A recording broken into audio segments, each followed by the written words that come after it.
cuenta todo esto y que hemos esbozado ya como que las diferentes formas en que se manifiesta el abuso emocional, podríamos entrar en formas de eludir o protegernos del abuso emocional o hay o alguna otra forma que quisieras nombrar. Y bueno, quizás podríamos decir, bueno, después de todo esto que pasa en el psiquismo de la persona, ¿cuáles son las consecuencias, no? Ah, muy Bueno, importante. ¿sí?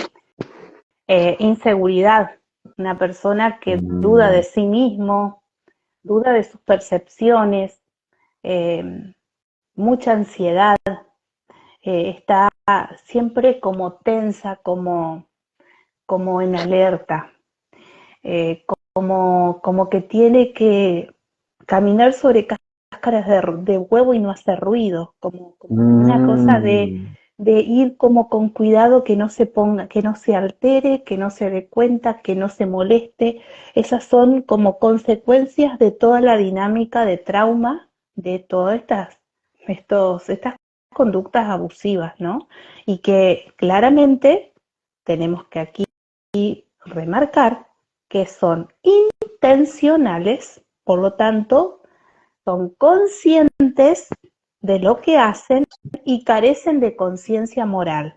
Lo hacen para gozar de tener el poder en la situación, hay un placer en el dolor que pueden provocar, en el sufrimiento, y justamente si vamos a mirar a ese niño que estaba en ese momento narcisístico, que es donde construimos nuestro yo, ahí es el centro de la escena, el niño, porque es necesario biológicamente para recibir toda la atención. Es un proceso psíquico que se tiene que atravesar para la construcción del yo y reconocer que hay un mundo allá afuera con el que después voy a empezar a interactuar, pero cuando un adulto fue a esa etapa psíquica de manera regresiva y se queda ahí, allí no hay responsabilidad, no hay una manera de reconocer que tiene algo que corregir, porque en esa etapa nosotros como niños no teníamos nada que hacer, nos daban todo, no había responsabilidad, la responsabilidad de quién nos tenía que cuidar, ¿no? Entonces, psíquicamente podemos comparar que ese adulto regresivamente a esa etapa narcisística está en un lugar de sujeto de necesidad, que a mí me tienen que atender, yo soy el astro rey y todo lo que hago, a mí nadie me lo limita. No hay un límite, porque esto es anterior a lo que se llamaría en psicoanálisis la castración. En castración es cuando entra papá y me pone el límite y me dice esto no. Y yo tengo que empezar a asimilar ese límite para poder ser un sujeto de la cultura que puede convivir con otros. Cuando eso se pasa por alto, yo no tengo posibilidad de vincularme con otro. El otro es una cosa que yo someto y al que lo que le hago no me hago cargo, porque no hay un registro de culpas y de reparación del daño. Esas personas uno las ve como nos vemos nosotros en este momento, como sujetos similares, con ojitos, cabecita, naricita, manos, todo, y que los creemos iguales que nosotros en la humanidad, pero tienen una estructura diferente y que actúan desde un lugar diferente a las personas que somos empáticas. Entonces, esa inseguridad, esa baja autoestima, hay un desprecio contra sí mismo, porque todo lo que fueron recibiendo como palabras descalificantes, esto impacta cómo me hablaron, me hablo. Esto lo trabajo muchísimo el taller del cerebro a mi favor y también el del niño interior, cómo revisar ese cerebro que piensa y habla hacia mí mismo de una manera descalificante, como que todo ese dolor que no pudimos exteriorizar, que quedó como marca, hoy se transforma en una descalificación, como un ataque hacia mí mismo, ¿no? Imagínate, es como que nosotros nos vamos debilitando y degradando todos los días y no hay una fortaleza de la autoestima, es como que cada vez nos vamos desmoronando más. Entonces es una persona que quiere encarar un proyecto y no tiene fuerza, quiere hacer algo y duda de sí mismo, no se cree capaz y encima tiene un entorno con el que se va rodeando que tampoco como que lo acompaña. Está llena de culpas, ¿no? también es una persona muy culpógena, asume responsabilidades de otro, no puede detectar qué es del otro y qué es mío, ¿no? Le cuesta mucho separar eso y muchas secuelas de trauma. Por lo tanto, es muy necesario que la terapia que se encare esté especializada en trauma para poder Mm. trabajar todas las secuelas que hay en el psiquismo de esa persona. Claro, porque de algún modo lo que estoy entendiendo es que uno va interiorizando toda esa descalificación y va asumiéndola como parte del diálogo interno diario, Ujú. en el cual Exacto. uno va terminando descalificándose a sí mismo, desmoronándose y aumentando los niveles de inseguridad e inconformidad con uno mismo, pues.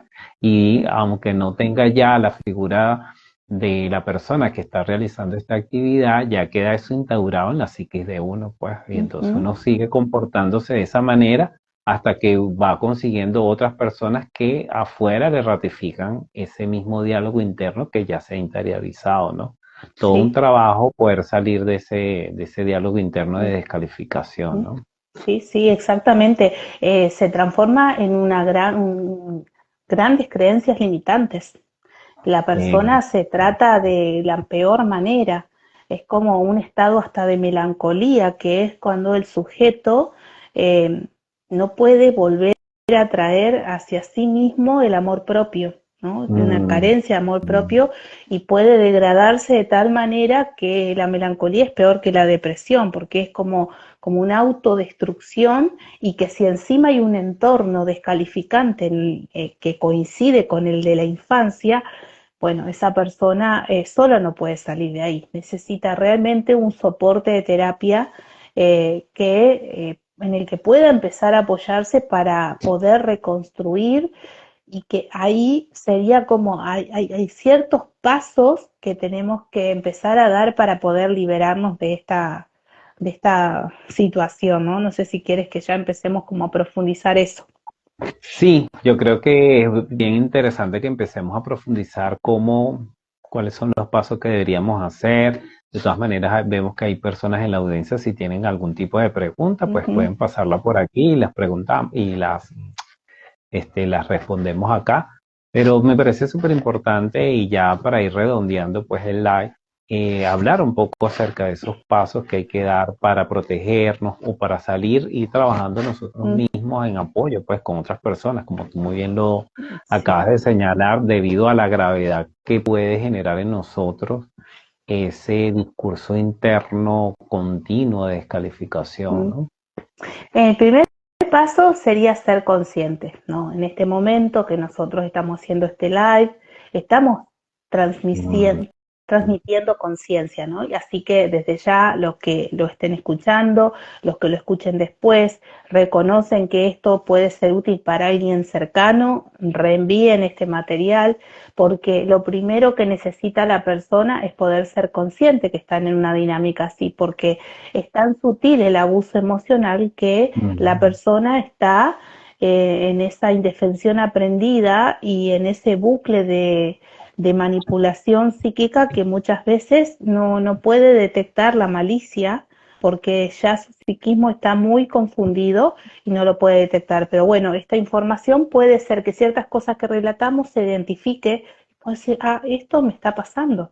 No lo podía ver que, bueno, capaz escuchando lo hace consciente. Sentir el cuerpo. Pues yo le doy mucha importancia en mi método de salud psicosocial a qué me dice el cuerpo.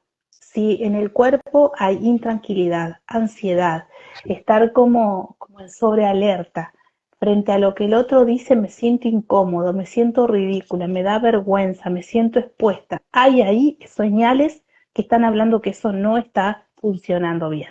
Así que escuchen también el cuerpo. Si no lo hacen consciente, escuchen el cuerpo cuando algo les está haciendo sentir incómodo, que algo no está sano, que algo no funciona bien ahí, eso puede ser otro disparador para empezar a abrir conciencia y replantearse qué estoy viviendo en esta relación, qué es esto que se repite y que no es sano, ¿no?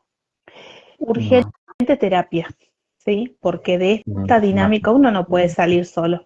Necesita el soporte y la contención y es muy importante cuando además de la terapia puede haber un grupo de contención. Y aquí Ya voy anunciando para todos aquellos que les resuena, yo voy a estar abriendo a partir de marzo nuevamente mi espacio de el grupo Mujeres con Valor, que en esos espacios trabajamos de manera grupal todas estas temáticas para reconstruir la autoestima de esas mujeres que han tenido una crianza disfuncional y que han tenido experiencias en la vida adulta, en lo laboral o en las relaciones de pareja de instancias de abuso emocional que la han dejado debilitada en su autoestima. Así que eso para que ya quienes lo escuchen pueden comunicarse, porque esto voy a abrir los espacios de inscripción en unos días para quienes van a estar siendo parte de ese nuevo grupo que comienza.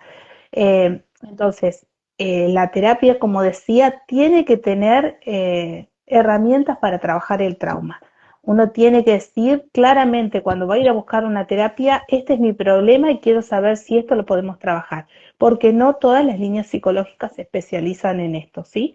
Entonces, cuando uno tiene un buen diagnóstico, va a poder tener un tratamiento acertado. Cuando no está bien diagnosticado, hay algunas líneas que hacen que revictimizan a la víctima, porque justifican la dinámica, porque bueno, quizás tú lo estás interpretando mal, o tú estás permitiendo esto, o el otro es tu espejo, y tienes que aprender algo con tu maestro, y cuidado con estas frases cliché que hay mucho circulando por allí, que hacen mucho daño a quienes están en una dinámica de abuso emocional. Y entonces no me gusta fantasear ninguna línea de terapia, me gusta ser muy específico. Cuando a mí me llega una persona con una cuestión de salud y empiezo a indagar y descubro en esa indagación que hay una dinámica abusiva detrás, bueno, paro la rotativa y le digo, acá tenemos que empezar con una psicología particular.